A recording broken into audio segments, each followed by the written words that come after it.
Okay, councillors. Now, let me just fill you in on how I think we're going to proceed and make sure that we're all on the same page. First thing is lunch will be at midday. Important stuff. Got to get the first. priorities sorted for a start. The second is you'll note that item 17 on the agenda has been withdrawn altogether. So, and I'm aware that Councillor Wilson's got a motion coming up. But I think what we'll do is we'll carry on with the updates, 18, 19, 20, 21, 22, and then go back to funding requests. So that's the order we're going to do things in, okay? And then go to the conclusion, which will probably be completion of the annual plan, which will be about 2:30 this afternoon with any luck. Right. Which planet are you on? Right, Councillor Wilson, I understand you... There is no planet B, is the answer to that question, and hence why I want to make this motion at this point rather than under a different topic which may be perceived by others to be a better topic to be under. So we had this discussion yesterday under car parking, regrettably, and it's seeking $40,000 to undertake a travel management plan for staff to decrease the dependency on single-use vehicles and to minimise the number of car parks used by council on a daily basis. I could give 110 other parts to this motion, which I don't think is required. Sorry, I need to have it seconded first. Second, Councillor Hawkins. Okay. Would you like to speak? Thank you.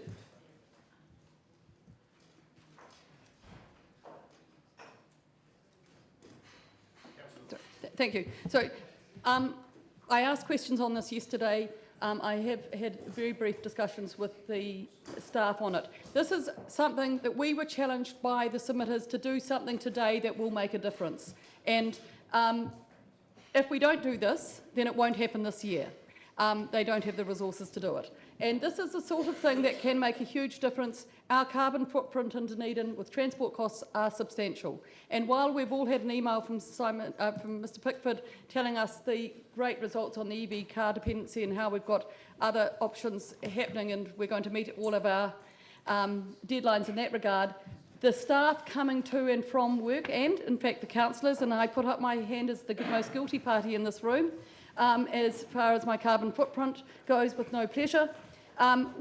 This is something that we can do today that will make a difference to our costs. And so that's why I'm encouraging us, and with the basis of the support from the submitters, and we have heard them, and that we are going to make change today.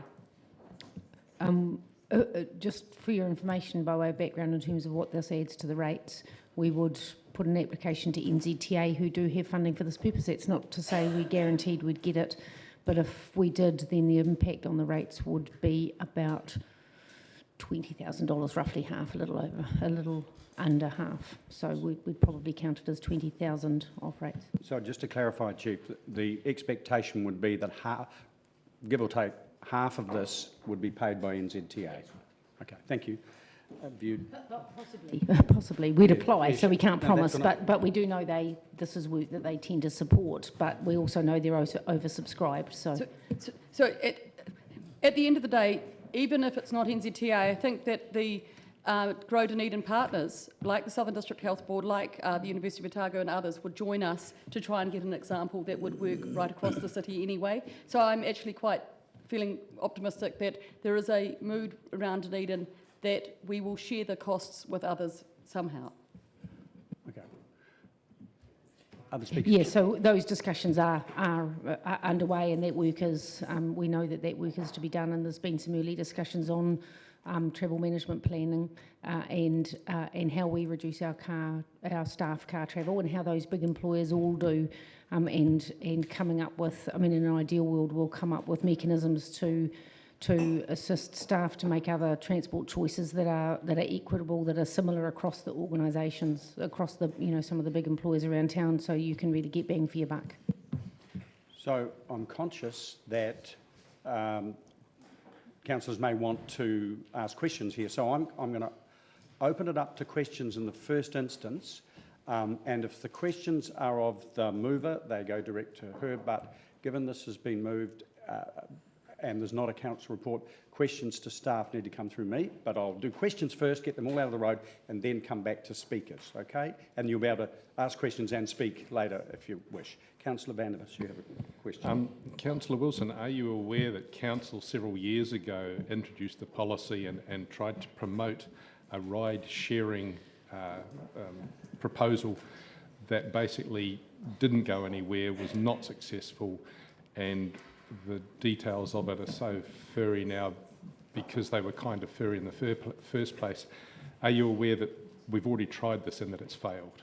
That was a citywide rideshare program that was quite different. This is focused on staff. Also, the context has changed quite substantially. We've now got a very good skeleton of a cycle alternatives. We've also got a bus service that I think is now near a fit for purpose for these options. And I think the other part is that we've got population growth that has now meant that we've got other traffic issues that people are looking for alternatives.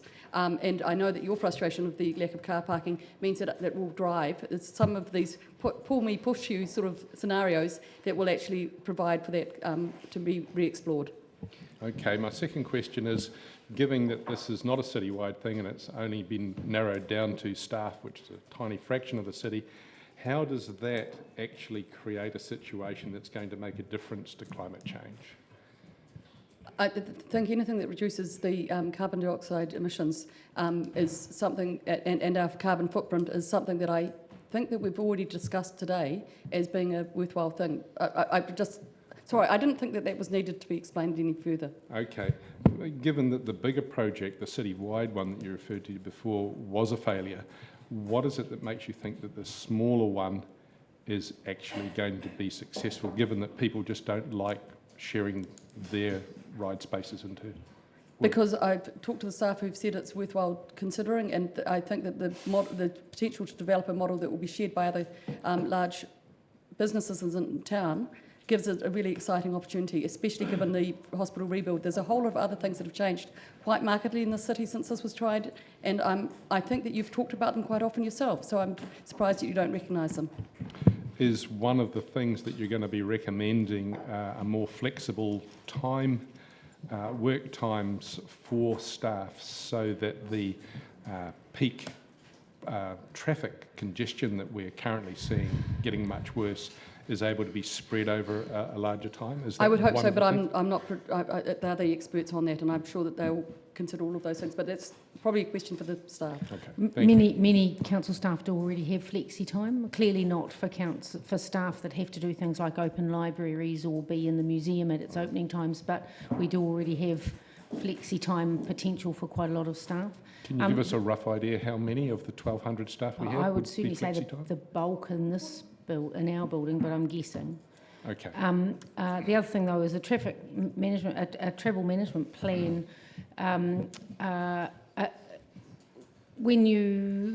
It's possible for us to make that a requirement as part of resource consent processing for new buildings and for major new. And certainly, there's an expectation we'll be having those discussions around the new hospital, and they involve things like what you might do to encourage cycling, to encourage bus uptake, to encourage walking, to encourage rideshare, to encourage and setting specific things around parking expectation and monitoring car use. So it is a bit wider than just telling you people to ride share, for what it's worth. Councillor O'Malley, did you have a question? Or? Yeah, I have a question of staff. Sure. Where are we right now with these travel management plans? Do we have anything in place right now, or are we moving towards something right now?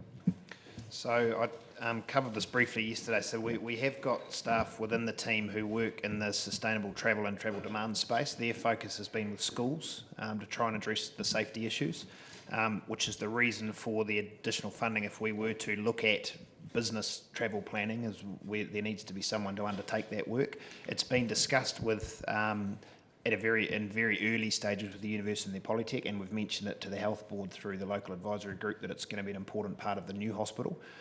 So there is an understanding that this work is coming. This would just bring it forward from where it is currently, where it's sitting in behind the school work. So do you envisage using this money to obviously pay for extra staffing? Will that person be doing a development of a plan, or will they be doing an inaction of a plan and actually going around and getting people to do the coordinating the activity of the executed plan? So this would, within the next year, be for setting those plans up, identifying the options that exist, speaking to the other big employers who may want to get on board. It would not be, I would not see this in terms of implementation of those plans. Okay, because I'm going to ask, it's just around the wording of it. You think then it'd be more than just the council? This motion speaks specifically to the council. My view as transport group managers, we need to be having these discussions, and we would be in conjunction with other large employers around the city. Given that we are a large employer, would it be, I'm like actually saying let's just stay with council on this, given that it's our own institution and we know all the players, could we enact it inside the council, and then that would give us a greater understanding of how it works in terms of, people's time at work, where their journey time, stuff like that, and then from that we could then go to the other large employers and say, well, we've already got this policy in place and this is how it's working. Yeah, look, we absolutely would. We would have a DCC specific plan. There would need to be one, because each employer will have their own, policies and requirements to sit within their plan. So the DCC will have its own plan. I guess my point is that we would be encouraging those other employers to start thinking about this now, and we would share any learnings we take through our plan. Okay, and now I'm just going to have a quick question to Councillor Wilson. Is it your intent, are you asking for a funding to establish the plan, or funding to get this thing going and starting to move things along? I think... Or a bit of both?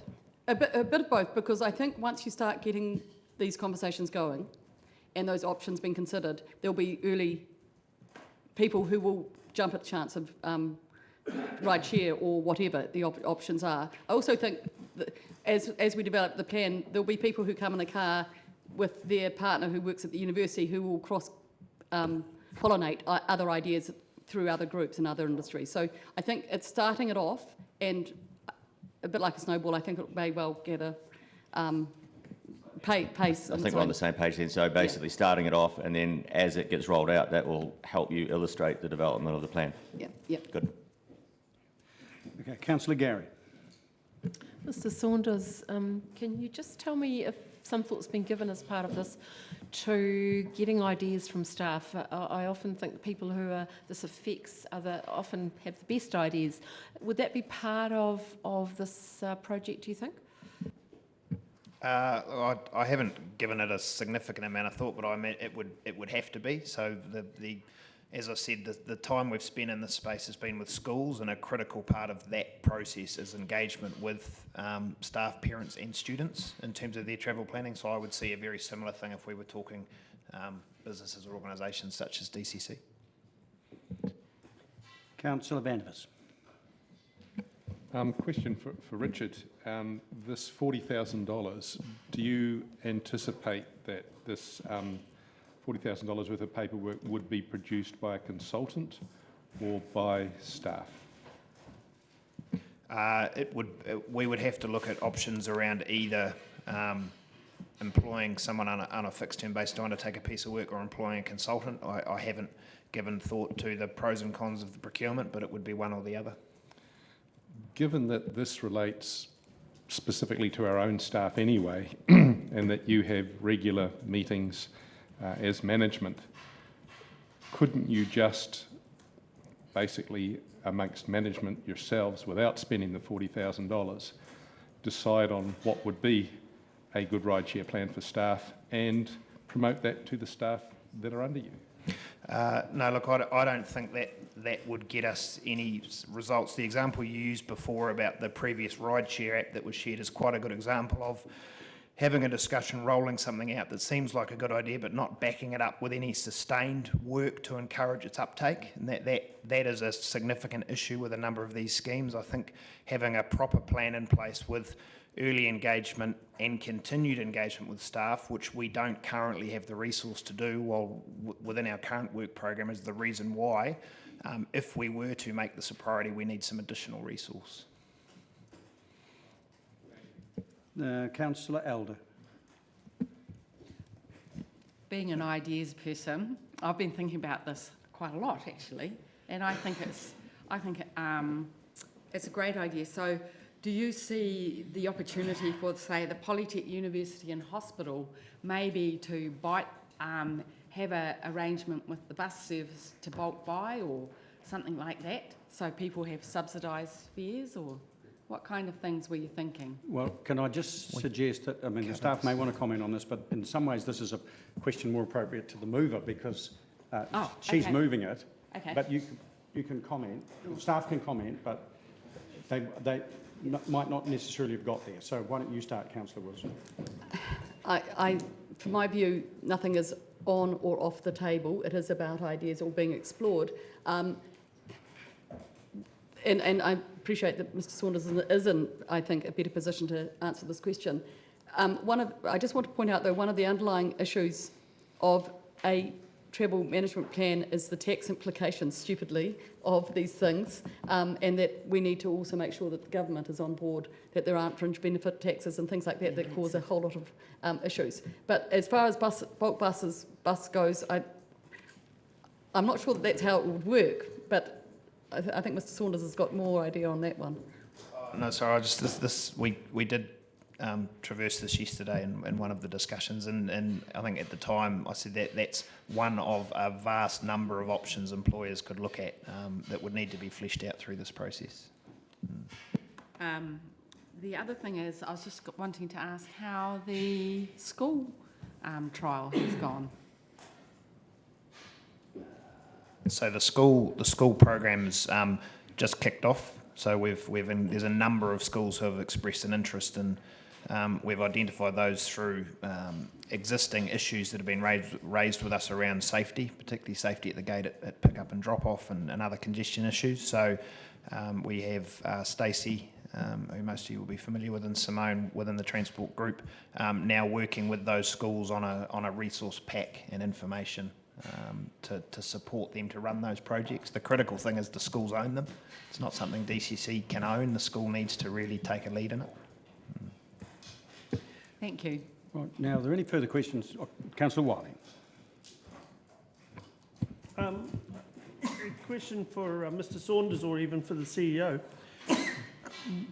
Has any survey or anything taken place with staff in the last 12 months to see where this work would fit in, or what the issues are with staff and getting to work? No, the work on the travel demand management has not begun with staff because the work hasn't begun. There's no budget for it. There's early discussions with some other agencies, knowing that as part of that work we would at some point look to do it ourselves as well, but that work hasn't begun. Do you know if the Chamber of Commerce or any other organisations done, or the university have undertaken any similar work on this? I don't know of any in Dunedin. I do know a lot of councils around the country do have travel demand management plans for their own staff, but I don't know in Dunedin. That's not to say there are none, I just don't know. At the tertiary precinct planning meeting recently, the university said that they're about to go out to students and staff on a survey to do some of that work. So this does actually tie in quite well with that. And we have made some approaches to some other large organisations about beginning those discussions with us, and they seem pretty open to it. Okay. Has the HR department had any complaints about or issues around getting to and from work? Parking would be whether we're going to subsidise staff car parks. You'll be aware that all of the ELT team used to park in the basement. We used to park for free and have the best parks in the building. Maybe 5 years ago we all moved to the outside car park with all the other staff, and made the basement for operational toing and frying of cars, and the mayor. And so we don't in any way subsidise staff travel to work. We've had a few good comments about people who've made the switch to cycling. So you probably know I've made the switch to cycling a lot of the time, or I certainly catch the bus quite regularly. And so people have been pretty positive about that. We've had positive feedback about the bus hub. But that shift I would probably categorise as modest at this point in time, although I've made the shift. I think it would be, we've put in much better, safe, secure bike storage in the basement of the library, because some staff have very expensive bikes. And that's often full. I think the number of bikes we've got coming and going shows that that is picking up, but the change is still modest. So this is about really driving a change and setting some targets. And Can I add to that, that I note that bike storage used to be, or bike parking if you like, used to be in the main parking area in the basement, and it got to the point where there were just far too many, and that's why a dedicated bike storage facility had to be put into the library car park because it was the only place they could find for it. There were so many bikes, staff bikes. So I think that's a very positive sign. Councillor Hall. In this probably study, you could call it, to see about your travel, would it be worthwhile going to bike suppliers and getting a bulk buy for staff buying bikes? I know NZTA have done it for all their staff. They went to a bulk buy and got big discounts. so they're all the kinds of work that would happen in a traffic demand management Good plan. idea. Right, if that's all the questions, now we'll go on. Now, Councillor Wilson has spoken to this, and I'll invite other speakers to speak to this motion. Councillor O'Malley. I think just going to say one point, and that is because that's our own institution, it's an opportunity to enact it much better than, as we've mentioned before, if you do like a citywide rollout. It's hard to do the follow-up. So the reason I'm really supporting it is because it's inside the council that we're doing it. Councillor Vandervis. That's the reason I'm not supporting it, and that is that it's inside the council, it's our own staff, they've already got management that should be doing this stuff anyway. This is just another $40,000 for paperwork, which I just see as bureaucratic bloat. It's just asking for more money for a particular department. It's an old ruse, it's been done many times before. We've seen it double our staff numbers over the last, I don't know how many Councillor, years. can I ask you to withdraw the word ruse, please? Oh yes, I'll withdraw ruse. I'll stick with bureaucratic bloat. I think that pretty much covers it. Right, further speakers. Councillor Gary. Very succinctly, this is putting our money where our mouth is.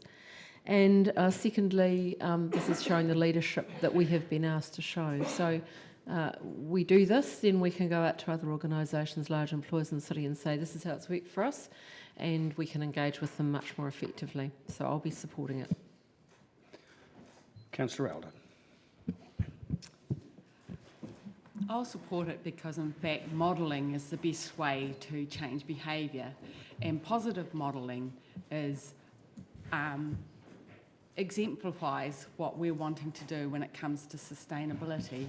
I remember 2 years ago, a bike shop asked me to present to Dunedin City Council subsidised electric bikes, and I believe electric bikes are going to change the face of Dunedin and the world, actually, and its growth is phenomenal in Europe, 49% year on year. So it'll enable all of us, even those who aren't the most mobile, to ride to work.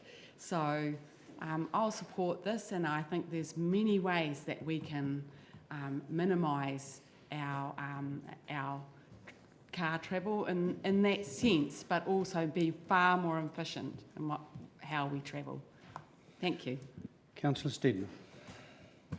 Thank you, Worship. I think sometimes when we try to take up too big a chunk at the start, it can actually be too daunting for people and too hard. I think we've got to start small, which this is, and lead the way, and then show other people how easy it can be. So I'll obviously be supporting this. We've got to start somewhere, show the vision, and move from there. Thank you. Councillor Wiley.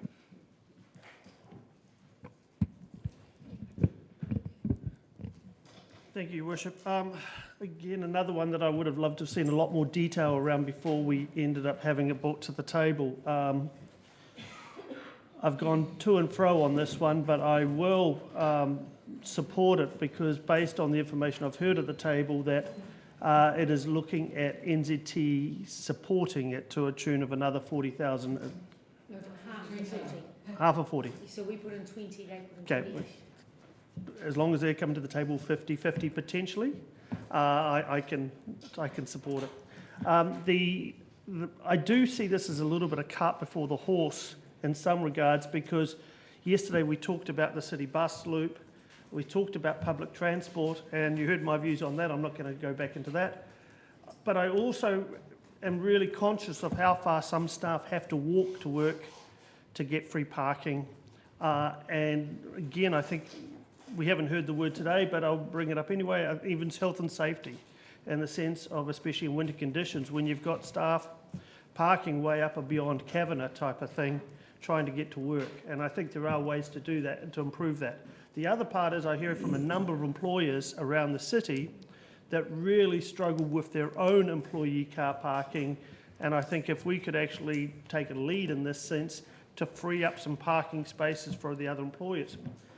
The part that I've heard is everybody should take the bus or use alternative transport to get to and from work. It doesn't always happen. You've got families having to drop kids off on the way to school. You've got other things happening to and from work. It's not convenient or suitable that you actually always take the bus. Public transport, to me, is not going to be the saviour in this. But I think the other thing is, the other piece that sort of I got some feel for was the fact that actually we're not the only ones. We're not going to be doing this in isolation. We're doing this with others around the city, and that gives me some comfort as well. Thank you. Well, I will support this. I note that our staff who feel that they don't have any other options need to park in parking spaces in the city. And if we can find options for them, that will provide more options for me when I no longer have access to the mayoral car park. And for Councillor Vandervis, when he wants to come into town, it'll just free up park. So I think this is an excellent idea that will convenience both he and I. I invite Councillor Wilson to Thank you. reply. As we're worried about climate change, I think we have to realise that we have to change too. And reflecting on what Councillor Wiley said, I think that the world that we have and the thought that we can all drive everywhere and be driven to school will change. Some of us walked a substantial distance to get to school as 5-year-olds, and that should be something that we can do still now. But sometimes the smallest of debates have the longest time. 40,000. Yesterday we heard one car park would cost 35,000 to create. This is 40,000, possibly only 20,000 of our money. To maybe if it's worth it if we get one person out of their car and doing this. I'd like to think that we're going to get a heck of a lot better return than that. In fact, I'm sure we will. I'm sure that there's just, and it is all about timing. It is about the cycle network being better. It's not perfect, but it's better. The bus service is better. It isn't perfect, but if we drive or encourage people into the bus service, actually it may get better. These things are all about timing, and I think that the time is right. So, and again, I think this is a decision in 40 years we'll be proud that we've made. I think it will make significant, or has the potential to make some significant differences, and it's joining a lot of small change to make some big difference. Okay, I'm going to put it. All those in favour, please say aye. Aye. Against? No. Thank you. That's carried. Okay. On to item 18 now, which is related, integrated transport strategy. I'll open with questions, question time. Are there any questions? If there are none, there's been a mover. Can I have a seconder? Councillor Newell. Councillor Hawkins, do you wish to speak to it? You don't? Any other speakers?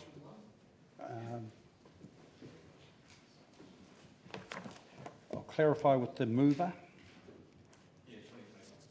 Yep, option one. All right. Okay, if there are no speakers and presumably no need for a right of reply in that case, I'll put it. All those in favour, please say aye. Aye. Against? Carried. God, you had to sit through all that stuff. Okay, item 19, update tracks in Dunedin. Can I welcome Mr. West and Ms. Graham?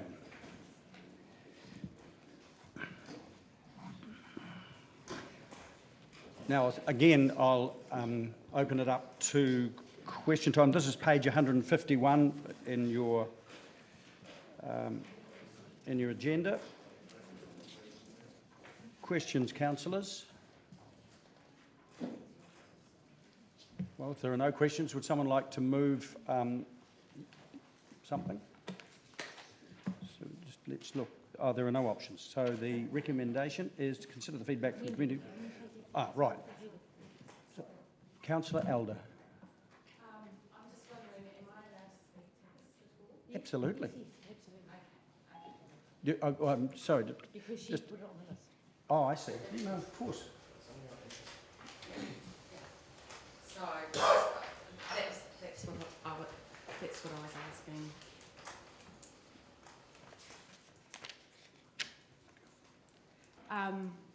In the feedback to the questions around tracks and trails and cycling, what would you consider the response in relation to the rest of the submissions? Sorry, Oh, Councillor, I sorry. don't quite understand. This was an area where there were a large number of submissions. Yeah. Did you have the figures, Tammy, with you? The number of submissions we had on tracks vis-a-vis the other ones? It was a topic that was heavily submitted on, but there did seem also to be a well-organised group who were providing feedback. Yeah. And what kind of things did they want in there? It varied, so there was quite a lot about Signal Hill. There were submissions based on what you heard in the submissions hearings from Mountain Bike Otago about new tracks, destination tracks. And there was general comments around track maintenance. And the submitters were broadly supportive of the work that the council were doing and urged council to consider the work it was doing on the tracks program. Councillor Wilson. For your report, and I'm sorry I was late asking questions because I couldn't find the report. So the increase in the track maintenance, operational track maintenance budget has gone up 55%, which sounds great.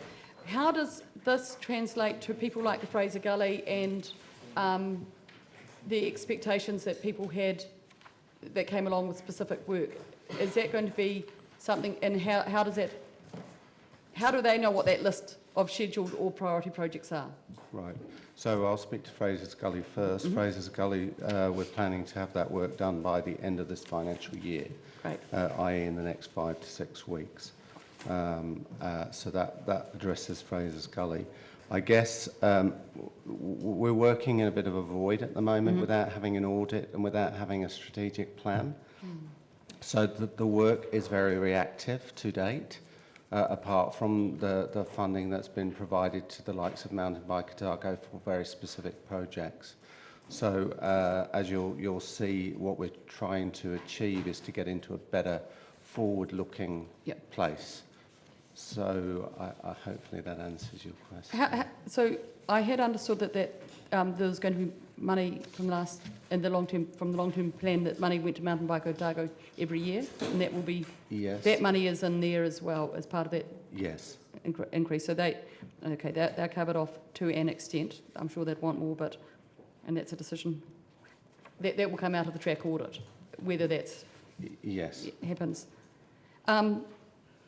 Councillor Lafiso has reminded me, as I have emailed various staff about a track development and understanding the priority around Mount Grant. That will be separate from this, won't it? Yes, it will, and we're responding to that information at the moment. Thank you. Thank you, Your Worship. Mr. West, can you tell me how the Peninsula tracks fit into this? Because for many years, the board and community lobbied parks and council around the lack of maintenance. So how does that fit with this? So the tracks audit that is almost complete, we anticipate that will be completed in the next 6 weeks. That has included an audit of all the Peninsula tracks. And the the chair of the community board has reviewed that data. So that'll be loaded into IPS, and then that'll give us a much more surer footing to determine the priorities that we need to spend on track maintenance moving forward. Councillor Benson, Councillor Elder. A question just around the strategic plan, which is great, and you've done some really good work about audits of trails, etc. Is there any kind in that strategy thought that there would be the development of iconic trails around Dunedin?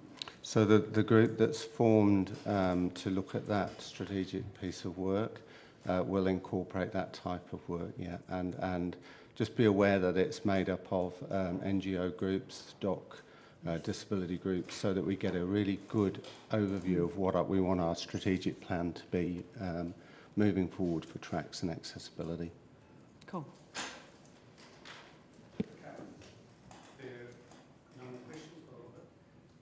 Would someone like to... Councillor? I suppose I look at the four well-beings and I see the... I just want to ask you, do you want to move? What do you mean? Oh, that we accept this. Well, the recommendation is that we consider the feedback from the community and we can just note it, but we have to move something. So you can either note or you could move something. Chief Executive can give you something. To do something, or you have 55% increase and then continuing to audit and prioritising for your process. So you note the report. Okay, you know what, you help right to listen. Sorry.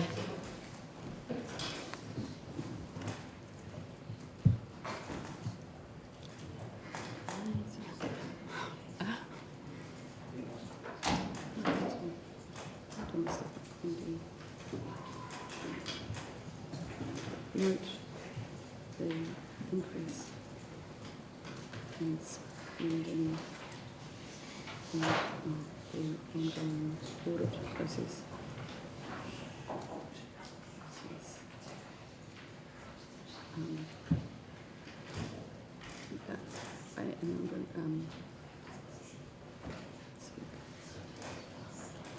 Sorry about this. Well, can I just ask the staff if the following would be about right? We note the increase in spending and the ongoing operational budget for tracks and maintenance and the ongoing audit process, and seek a process for prioritising of further track development in the 2000 or in the next long-term plan, or would it be next year? Next year. I wonder that, and just on the fly, that the next steps, number 17, it could be fashioned into that second part of the motion. So if you have a look at that. So something, because that, if you use that as the basis for the motion, I think that might be better. Sorry about this. It's totally fine. So it would note that budgets will be prepared for the Council's consideration for the 2020-21 annual plan. Yeah, based on the outcome. Based on the outcome. Thank you. Yeah. Yes, yes. That's fine. So just read it out one of you read it out one more time. And when you can, I've got note the increase in spending on operational maintenance and the ongoing audit process. And note that budgets will be prepared for the Council's consideration in the 2020-21 annual plan after the audit process is complete. Just for clarity, Rob has just said we think that the strategic review will be completed around about January. So our ability to then assess it and feed into the pre-budget process might be constrained, but by the time we get to May, to this part, then we will have it done. Great. Councillor Elder, do you wish to speak? Yes, please. I'm so sorry about that. I'm just not clear on the process sometimes. So I suppose you all know this is a vision of mine, And the reason it's a vision of mine is because I see the huge benefits in every single man, woman and child in Dunedin being able to access our beautiful, beautiful surroundings. I see it as being an economic value, because if we have really good tracks and trails, people will stay here for a holiday instead of leaving town. I see it as of an economic value in that I talked to a guy from BNZ who came here, and he said he comes down to visit his son here and he wants him to live here, but he also wants to be able to spend 3 days cycling and walking our hills. So that's a benefit. The other benefit is that internationally, the sale of electric bikes is going up 49% a year in Europe, and we will have one of the best cycleways beside our harbour in the world. Twice it has been in the top 8, our peninsula. So the development of our peninsula tracks and trails will attract international visitors to come here and stay here. I note that 51% of Australian visitors to New Zealand, they land in Queenstown. But if we develop and strengthen our tracks and trails networks, we will attract Australian visitors here. And people won't take the car, they'll be taking an electric bike and doing the circuit. So I believe as a carbon footprint, tracks and trails make sense as well, because now you and I are able to bike up the Big Easy, whether you're fit or not. So for me, this is a big vision. Yes, I have got a big vision. I want to link to Oamaru. I want to link to Waiholders, to Milton, to Central Otago, because I want to bike to Karatani and stay the night and have lunch and tea there. I want to go and visit the Waka out there and take a trip on the Waka. And you know what? The interesting thing is, if you look at the demographics of people who come here from Australia, and I've got them here, 62% want to go to a national park, 73% want to tramp, hike and walk, 71% want to visit the wildlife, and 34% want to see a multicultural activity. And I see this as a tourism opportunity for the Māori people. I see Karatani, biking to Karatani. I see biking out on the peninsula and visiting the marae out there. There's huge potential here. So my dream is that we do have an integrated and visionary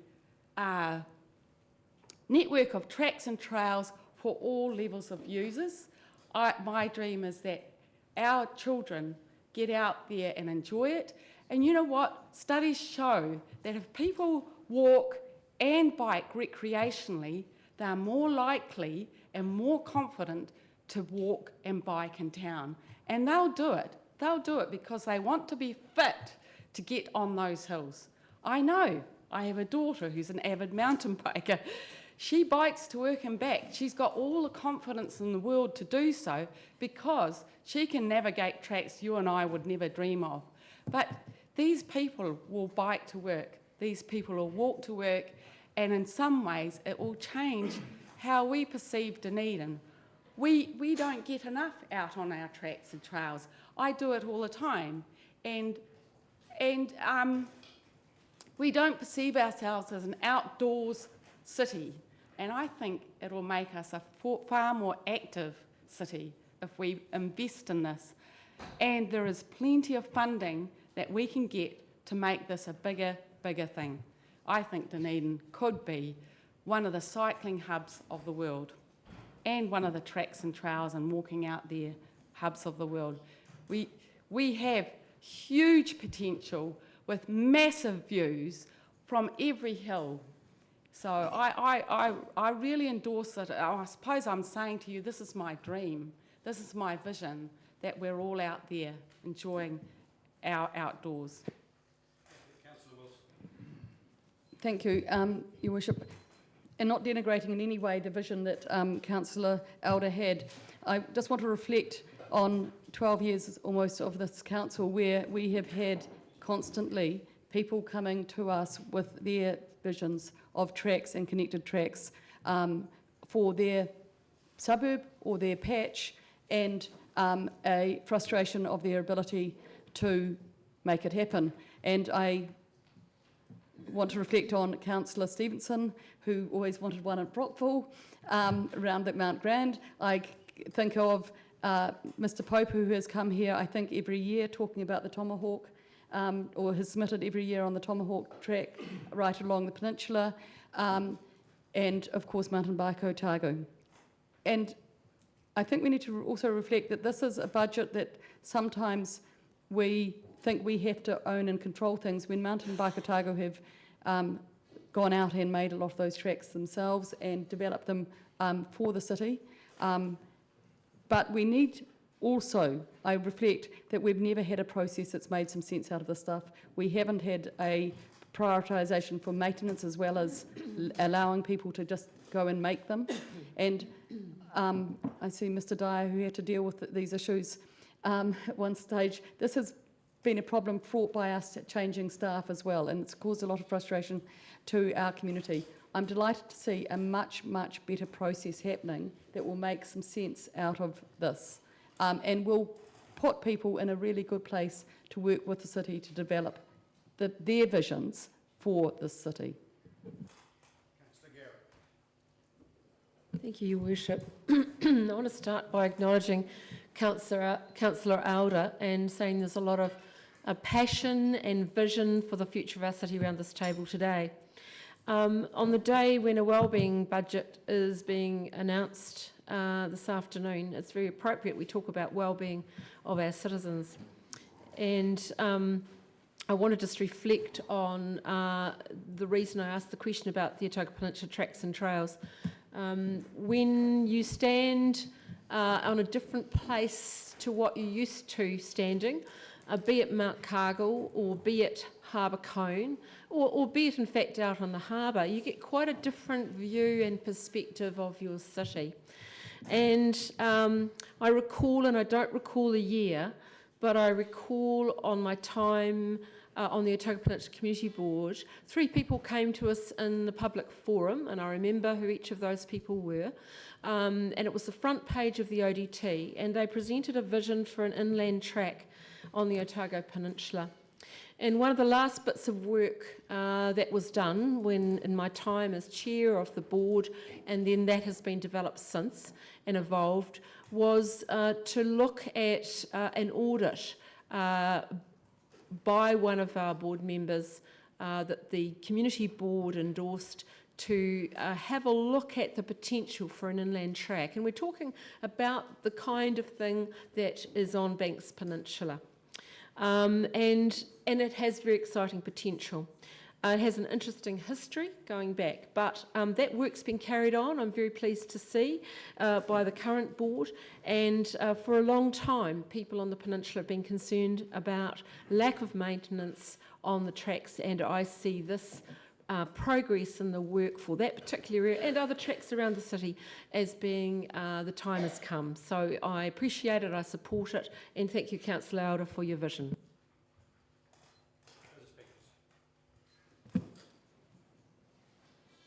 There are none. Do you wish to exercise your right of reply?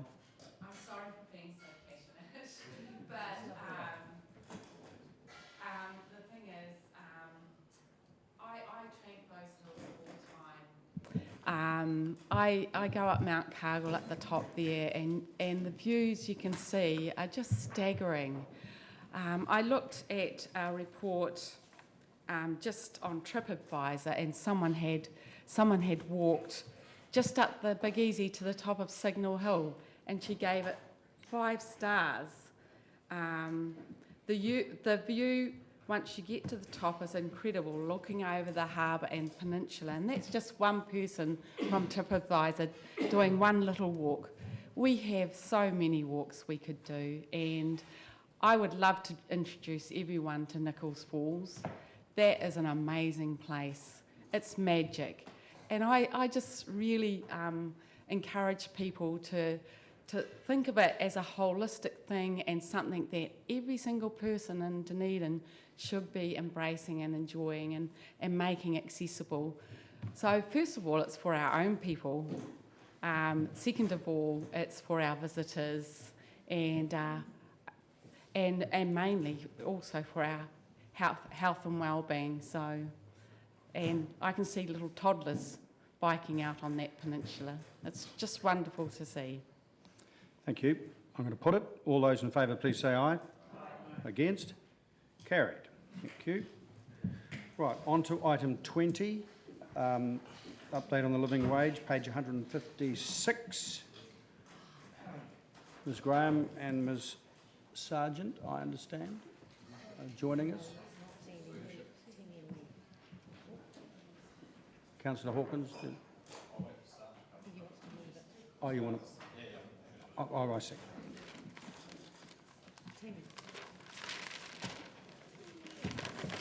Sandy, are you joining us for this? No, it's me. Oh, I see. It's just I've got Sandy's name here.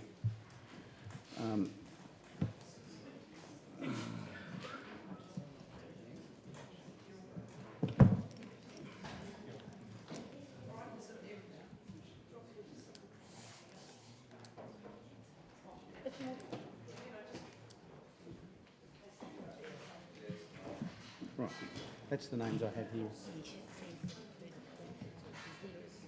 Yeah, no, but I'm just going on what I've got in my agenda. Welcome. Right, we're on to the living wage, councillors, and we'll start with questions as usual. So can I invite questions? Councillor Vanders. In the advantages and disadvantages, it says that the disadvantage of actually having this for all our CCOs and contractors would be that there would be additional costs, possibly significant, and contractors having to pay their employees a living wage, which may be reflected in procurement costs. Have you, or why have you not actually included also the much more significant costs for a contractor and actually no longer having the ability to quote for DCC work, because it would mean splitting what they pay their staff into two different areas, and the reduced contractor competition that would result from us insisting on contractors paying the living wage? Why has that not been factored in as a disadvantage? David. I might talk that if I may.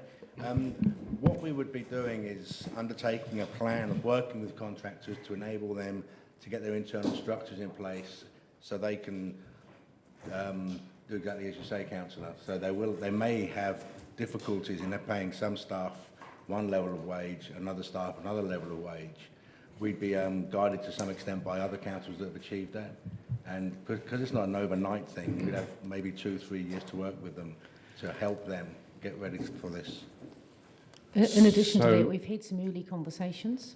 Some contractors seem to think this will be more difficult than others. Wellington, as you know, have put this policy in place and are currently working with their contractors.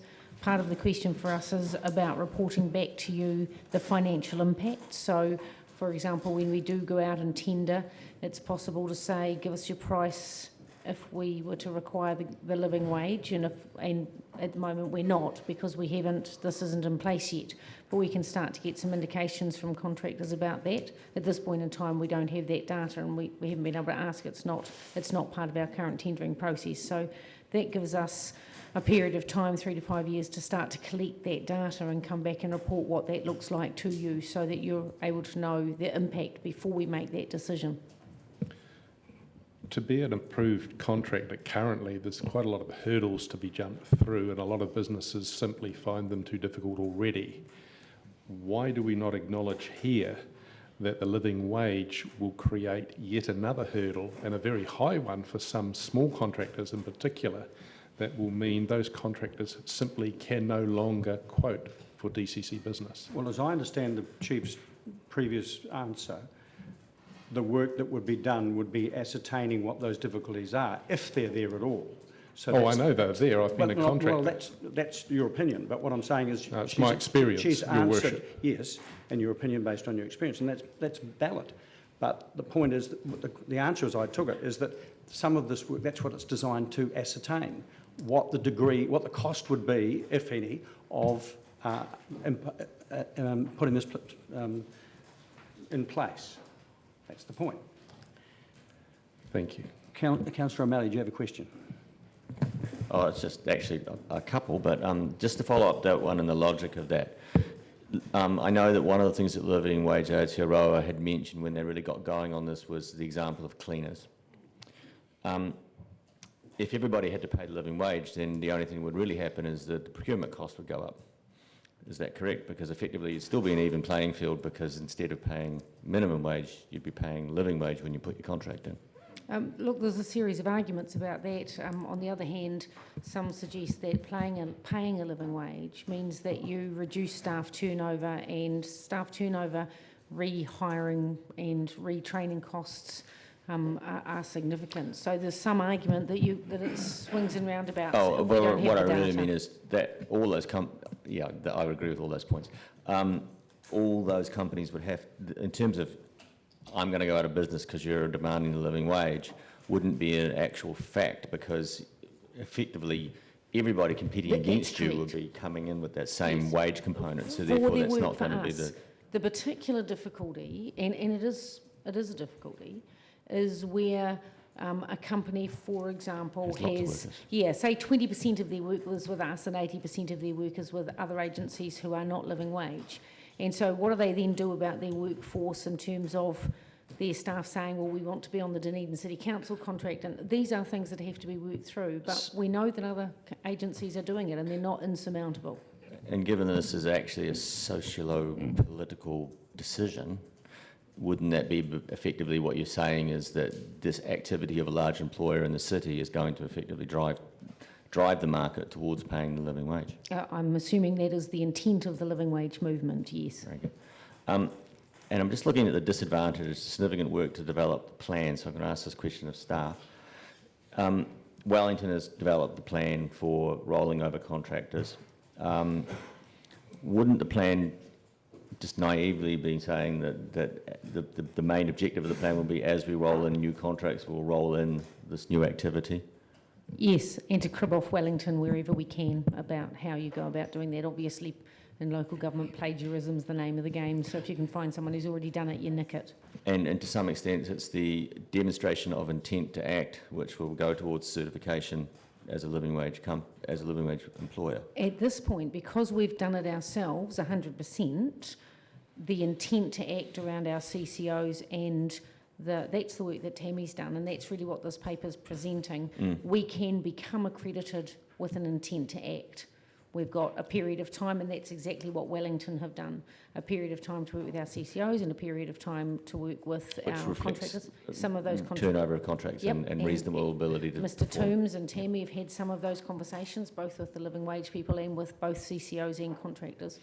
That intent is all we need in order to become accredited. Exactly, and then the impact on our own CCOs, I'm looking at our CCOs and thinking which ones of them have large numbers of people who would not be on. They've come back and indicated there's probably only going to have a financial impact on a couple. Probably Delta. Yeah, not DBML actually, Delta and Torrey Gorge Railway. So no. Bearing in mind, so just to be clear, under the rules for being living wage accredited, the CCOs have to pay their staff a living wage. They don't also have to be accredited, so they don't have to pay a living wage to their contractors, but they may choose to follow an accreditation path of their own. But under the living wage rules, for us to be accredited, our CCOs have to pay a living wage to their staff. Cool, great, thank you. So Railway and Delta. Councillor Hall. is not the minimum wage slowly stepping up to the living wage over the next few years? At this Coming point in close to- time, no, the living wage, the minimum wage does move. There's a point at which if the living wage and the minimum wage were identical, then you could comfortably say it's not costing us anything. So there's nothing to be lost through that happening, if you see what I mean. Yeah, because at one stage the government were looking at bringing the minimum wage up to the living wage over a set time. Is that? Those figures aren't in place yet that I'm aware of, but the government certainly has stepped up. So the gap, as they step up the minimum wage, if they step up faster than the living wage does, then the gap will narrow.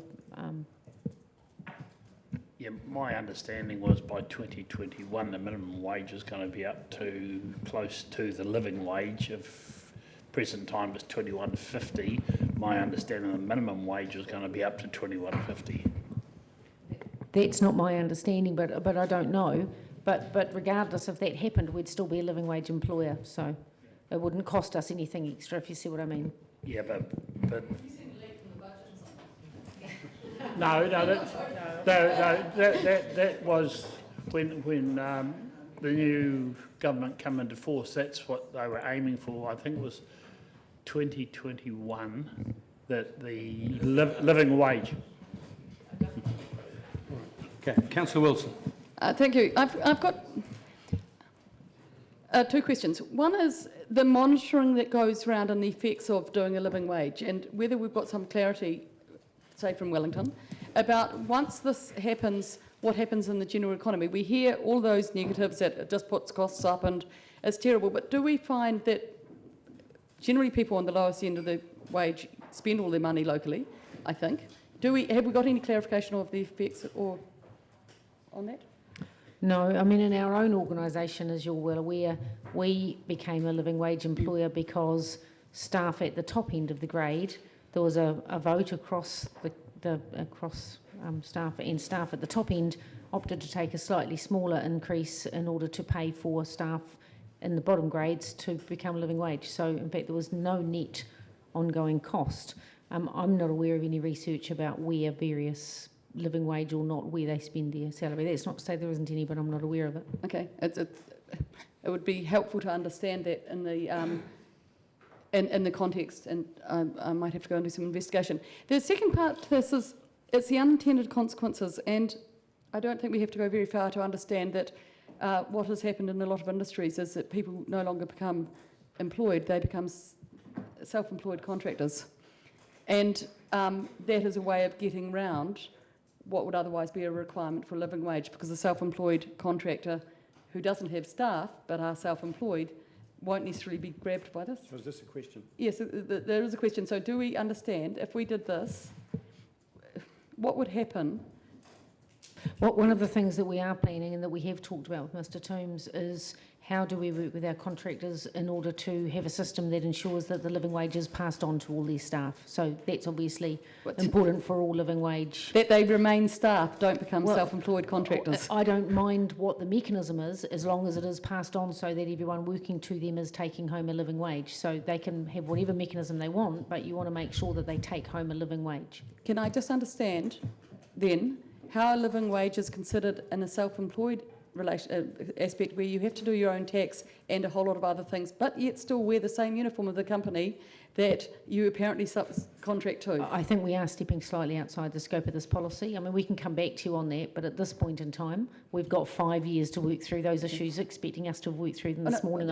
We just haven't. Oh, no, that's fine. It's just the unintended consequences. And I'm very happy to support this, but I don't want it to be... Sure, okay. Yeah. I think the requirement for, in the contractor setting, a mechanism to ensure that it's on pass through to staff so that staff working for us are receiving it. Certainly it isn't being pocketed by the company or being evenly spread at a lower rate across staff or so on.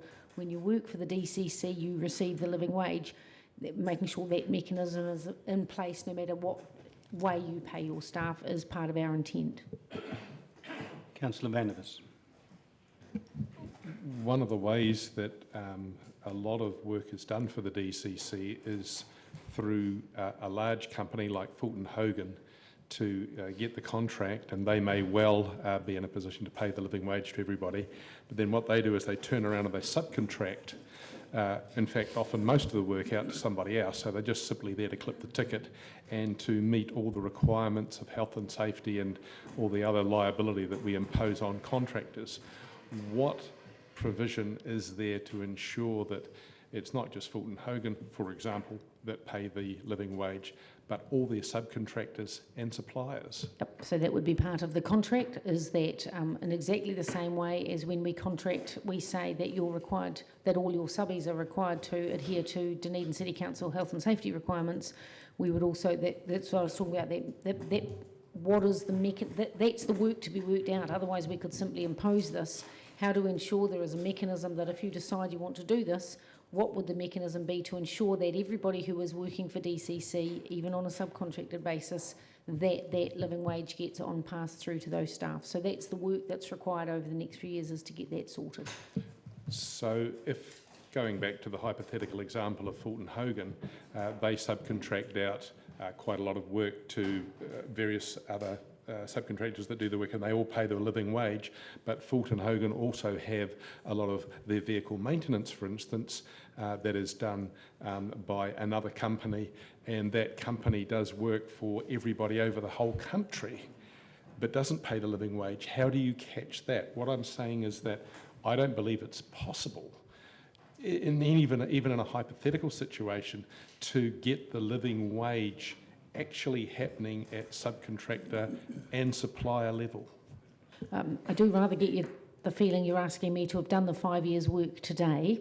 I don't have all those answers, but we know there are issues. So that's why we're saying this is a complex piece of work. We haven't been able to complete it to date, but we know we're not the only one. So there are now myriad companies that have signed up to being living wage employers, and all of them together are working through mechanisms to do what you say, because you are absolutely right in saying it's complex. So, and if in the end we can't find a mechanism, then we'll go back to the living wage people, and they'll either decide, okay, we'll exclude subcontractors, or they'll decide, yep, you've got to be unaccredited, everyone else has managed to do it and you're just being obtuse. They'll make that call at that point. So you're assuring us that it's only complex and in fact it's not impossible to do?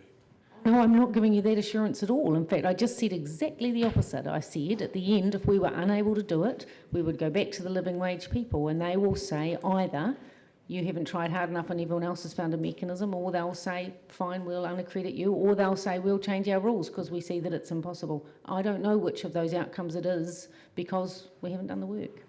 Thank you. Right, if no further questions, Councillor Hawkins, you've offered to move this. Is there a seconder, please, for this? Councillor Laufiso. Councillor Hawkins, if you'd like to speak to it. Thank you, Your Worship. And I'd like to start by thanking Mr Toombs and Ms Sargent, especially, particularly given the nature of the conversation we've just had. This is, for an organisation of this complexity, a challenging process to work through, and it is an active conversation with the living wage movement for us to get to this point. And so I thank you both for that work. And obviously there's more work to be done. This is by committing to being an accredited living wage employer, all we're doing is committing to doing the work to make that a reality over the coming years. I think it's helpful in the first instance to remember what the living wage is, or be reminded of what the living wage is. That is the wage that is calculated to be enough for someone to live on and participate in their community. And so what we're saying, if we don't go down this track, is that we are comfortable as an organisation with people doing our work and not being paid enough to live and engage in their community. And I think that would be unfortunate. A lot of the things in our strategic framework, or across the strategic framework, talk about access, whether that's access to arts and culture events, or access to sports activities, or access to decent housing. And of course, one of the fundamental elements of access is affordability. And of course, in our economic development strategy, we talk about lifting wages across the city by $10,000 per person, and that is not a thing that we can do unless we make more of an effort to pay the people who earn the least more. And again, this is, well, we've talked already at this meeting about what do we value, and I guess this is as much about who do we value in doing our work. And often we're having conversations around paying contractors or paying directors and directors' fees, and we're largely comfortable as an organisation to pay what we think people are worth. But then too often, when it comes to the other end of the pay scale, we're comfortable with paying people what we can get away with, and I don't think that's good enough. It's difficult to know, it's complicated, and it's difficult to know what it will cost, and the planning needs to be done, and some contracts may end up being more expensive or need to be reduced in scope, but there are any number of factors that affect the price of contracted work that we do, as we see on a fairly routine basis in terms of work, going out to tender or the scope and budgets of work needing to be adjusted to fit. So I don't see that necessarily as an argument to not go down this line, and I also appreciate that the lack of forecasting makes it vulnerable to arguments around everything all of a sudden is going to be 3 times more expensive and costs are going to go out of control because we're paying people that are doing the work for us enough to live on and participate in their community. I would love ultimately for it to be a moot point in the city, in that we were a living wage city where everyone, no matter who they worked for, earned enough money to live on. But I appreciate that is a struggle for a lot of small and medium sized businesses to be able to do that.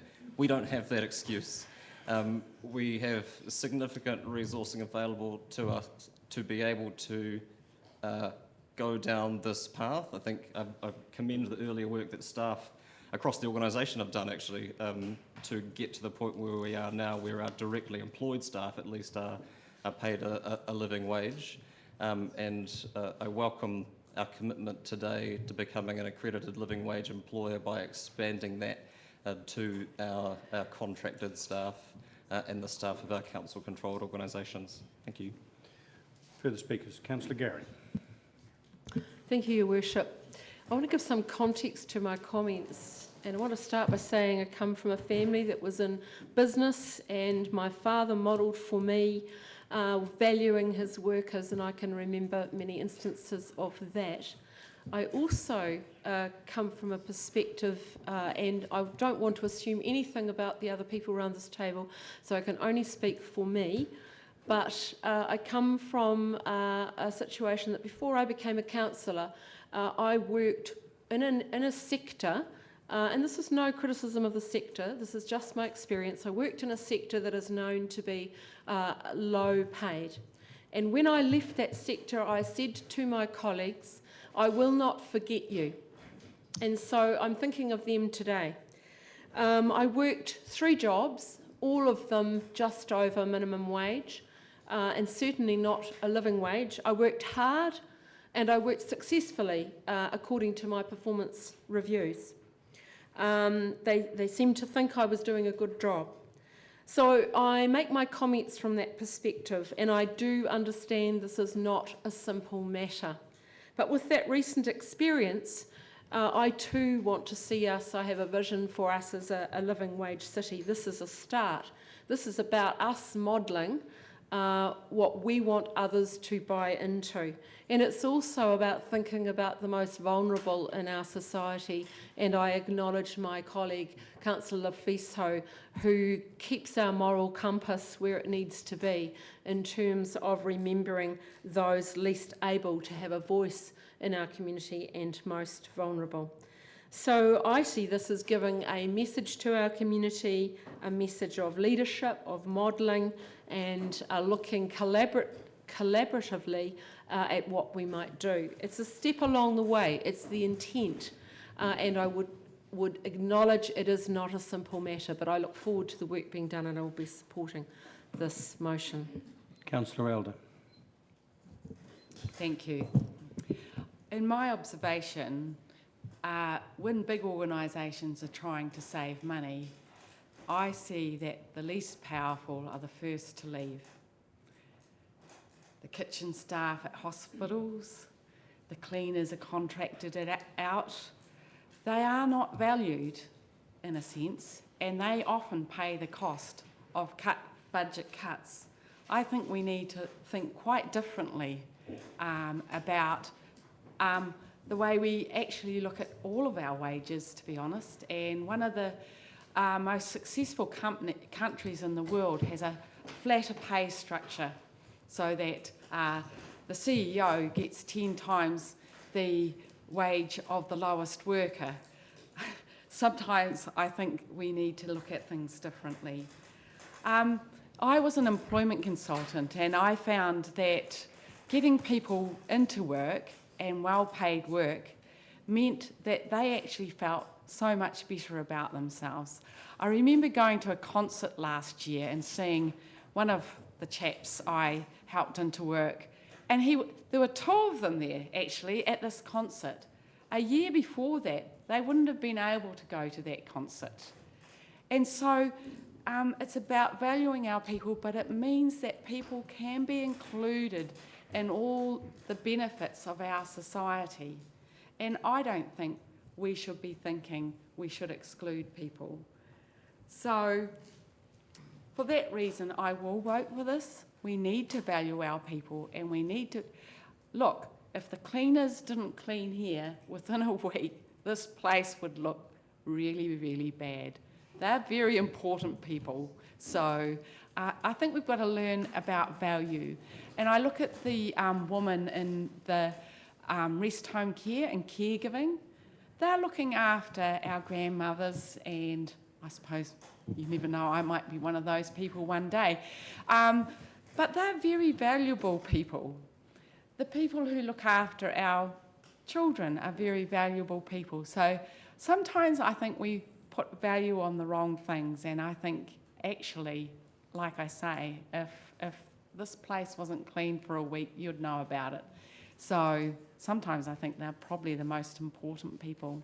So I'm going to vote for this, because I think it's about valuing people, and it's about people being able to enjoy the benefits of the life we have.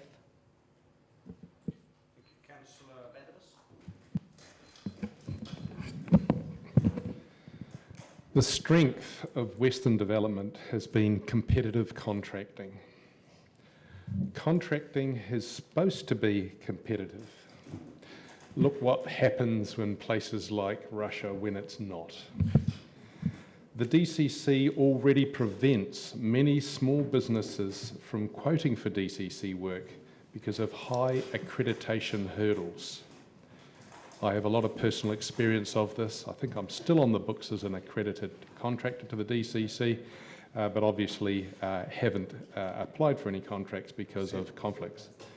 For this reason, many contracts which are already too big to allow smaller contractors to be competitive, what this motion is going to do is make the accreditation hurdle even higher, so that we will more often only get maybe one bid for a contract, as happened recently for the $60 million contract for the cycleway down the peninsula. So what we're looking at is a situation where... Your Worship, a cycleway, it's not a cycleway. It is a cycleway. I've seen cycles on it. It's a shared path. Yeah. It's a shared path, actually. But anyway, carry on.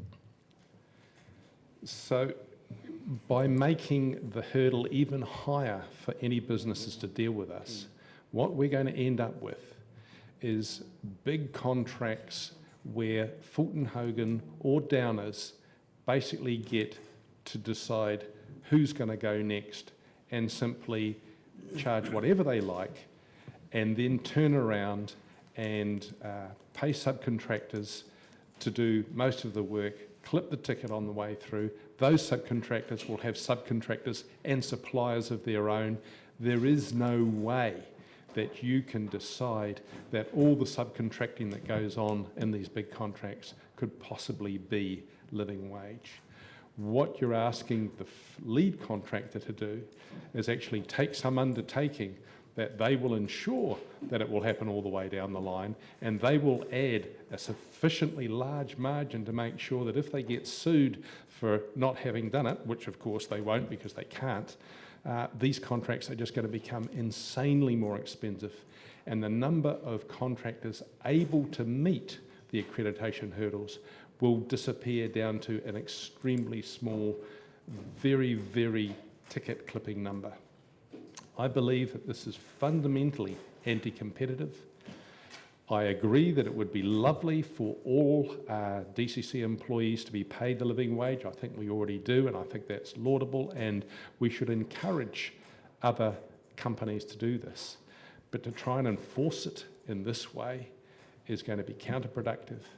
It's going to enormously raise the cost of DCC contracting, which is all the work we do these days, and it's going to severely restrict the number of businesses that are actually able to meet our tender accreditation requirements. Councillor Wilson. Thank you. I'm going to reflect on two aspects of this. One is that I think this is about encouraging businesses to do what this council's done. And I was really concerned when we did this ourselves and looked at it and thinking, how is this going to affect our community and, the workforce here. I saw the leadership that Dr. Bidrose brought and her encouragement to the ELT to look at this in a different way, and so that the cost was neutral to the council, but it gave a fairer sharing. I think that's how it worked.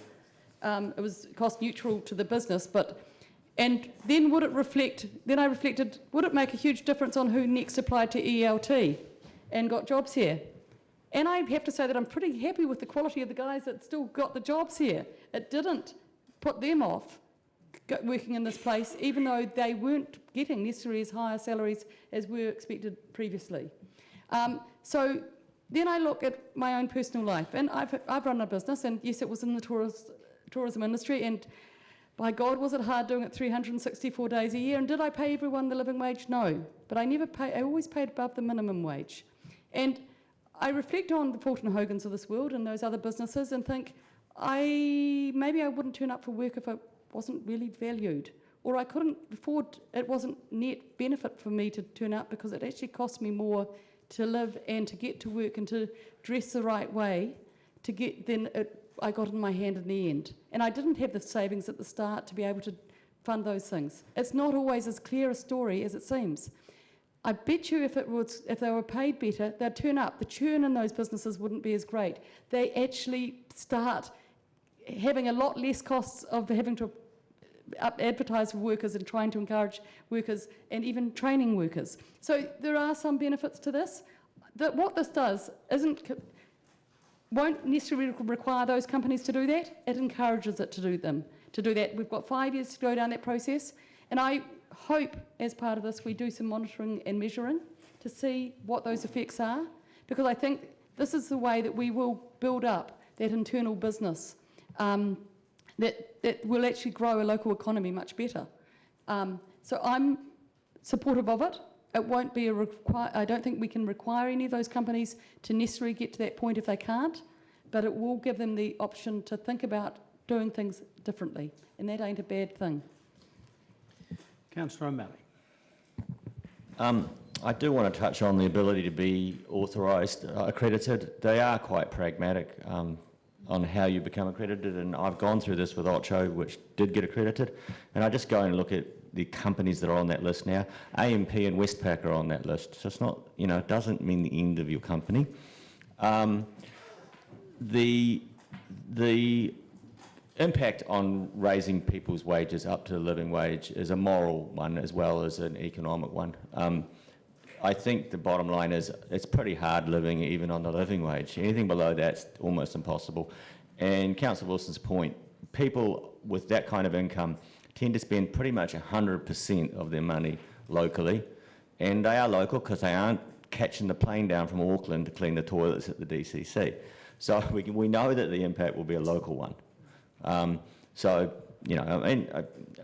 it twice today. Again, this is a no-brainer, really. Councillor Steadman. Thank you, Worship. I run two businesses, or my wife runs one of them actually. I don't want to have any, but I'm not a dentist, so I don't want to have a barrow of that.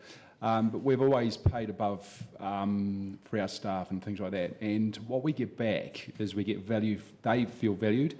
We actually have people wanting to work for us, especially in her practice. The practice prior, they didn't actually have a lot of people wanting to work there. They struggled to get people. now that she's there and doing what she does, it's our values. We've got people wanting to work there. The word gets around. So we value the staff. They don't thieve from us. They work harder. They enjoy the environment. But also, if people out there understand our values, then their values get higher as well, and they will lift their game to actually want to be in our environment. So it's also about teaching the bigger community. So we've got to, as the council, we've got to start, we're one of the biggest employers in town here, we've got to set the tone and the values that we actually want to accept and have our own people achieving so they can actually work in our environments. So I think it's a great idea, and because at the end of the day, people want to feel valued. And if they don't feel valued, they are going to cause you more problems by taking from you, watching the clock, and all those sort of things. So it just comes down to core values at the end of the day. So I'll obviously be supporting this. Thank you. No further speakers? Councillor Hawkins, your right of reply.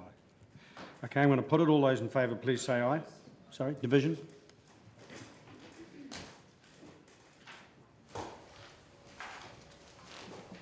Councillor Benson Pope. Aye. Councillor Elder. Aye. Councillor Gary. Aye. Councillor Hall. Aye. Councillor Hawkins. Aye. Councillor Fiso. Aye. Councillor van der Vis. No. Councillor O'Malley. Aye. Councillor Steedman. Aye. Councillor Wiley. Yes. Councillor Wilson. Aye. Your Worship. Aye.